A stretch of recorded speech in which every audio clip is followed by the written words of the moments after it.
Курбум күйөөм менен жүрүп алыптыр. Аял заты бүгүнкү күндө эч кимге ишенбей жашаш керек экен. Жаңы курбу деле күтпөй эле койгула. Бактылуу турмушум бузулуп ыйлап отурам. Күйөөм экөөбүз бактылуу турмушта 10 жыл жашадык. Улуу балабыз 9 жашта, кийинкиси 1,5 жашта. Үчүнчүбүз төрөлгөнүнө 2 жума эле болду. Мен баламдын мектебине ата-энелер комитетинде жүрүп, өзүм курактуу бир келин менен таанышып калдым. Ал менин үй-бүлөм тууралуу баарын сурап, күйөөм кайда иштейт, канча табат, баарын билген эле.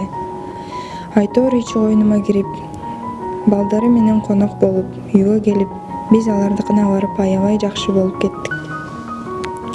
Ошол күндөрдө мага билдирбей күйөөмдүн телефон номерин алып, мен үйдөгү болгон нерсени ага курбум деп айтып берсем, ал баарын бизди бузуш үчүн иликтеп жүрүптүр.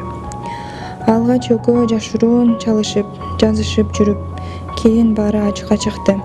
Күйөөм ал үчүн 4 ай мурун үйдөн чыгып кеткен. Мен ал убакытта кош бойлуу болчумун. Турмушум бузулганда стресс болуп жүрүп төрөдүм. Күйөөм ал аял деп 3 баласын карабай кетти. Башкысы балдарым бар, мага ошол жетет. Менин башымдан өткөн окуя ар бир аял затына сабак болсо дейм. Курбу күткөндө этиет болгула.